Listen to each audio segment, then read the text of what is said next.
આજરોજ અત્યારે ચોમાસાની ઋતુ ચાલતી હોય માનનીય આરોગ્ય મંત્રી શ્રી તેમજ ફૂડ સેફ્ટી કમિશનર શ્રી તેમજ અત્યારના જિલ્લાના વહીવટીતંત્ર વડાશ્રી કલેક્ટર સાહેબની સ્પષ્ટ સૂચના છે કે જે બી ખાદ્ય ચીજના વેપાર કરતા હોય તેઓની સઘન તપાસ હાથ ધરવામાં આવે તેમજ તેઓ દ્વારા કેવું રો મટીરિયલ વાપરવામાં આવે છે,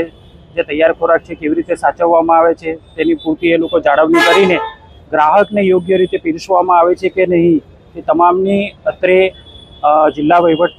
તંત્ર તરફથી અમે ટીમ બનાવીને પ્રાંત સાહેબ તેમજ ડીવાયએસપી સાહેબ સાથે સંયુક્ત ટીમ બનાવીને તે તપાસ હાથ ધરેલ છે, જેમાં જ્યાં જ્યાં સત્યો જોવા મળેલ છે કે જે પાલન નથી કરતા શરતોનું ફૂડ સેફ્ટી એક્ટ હેઠળના શિડ્યુલ 4નું તેઓને અત્યારે તાત્કાલિક અસરથી ધંધો બંધ કરાવેલ છે તથા જ્યાં સુધી એ સુધારો ના કરે કાં તો જે નોટિસમાં આપ્યા મુજબની સત્યો એ લોકોને પૂર્ણ ના કરે ત્યાં સુધી વેપાર ધંધો કરવા બંધ કરવા માટે જણાવેલ છે. સર, રેસ્ટોરન્ટ માલિકોને શું તમે અપીલ કરવા માંગો છો, શું કહેવા માંગો છો? અત્યારે ચોમાસાની ઋતુ હોય, તમે નોનવેજ વાપરતા હોય કે વેજ વાપરતા હોય, તમારે ડીપ ફ્રીજ તમારે યોગ્ય રીતે એનું કોલ્ડ સ્ટોરેજ મતલબ સ્ટોરેજ થાય કે નથી, રો મટીરિયલ તમારા પેકિંગ ડેટવાળા છે કે નથી, બધું તમારે મતલબ ધ્યાન રાખવું પડશે, કારણ કે અત્યારે ચોમાસાની ઋતુના હિસાબે ફૂડ પોઈઝનિંગ જેવા કિસ્સા બની રહ્યા છે. એટલે એના તકેદારીના ભાગરૂપે હોટલ માલિકોને બી જણાવવામાં આવે છે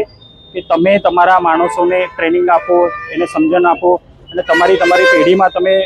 એનું સ્ટોરેજ કેવી રીતે કરો છો એની ચકાસણી કરો અને તાત્કાલિક અસરથી જ્યાં ગંદકી હોય સાફ સફાઈ કરાવી અને યોગ્ય રીતે ધંધો કરો.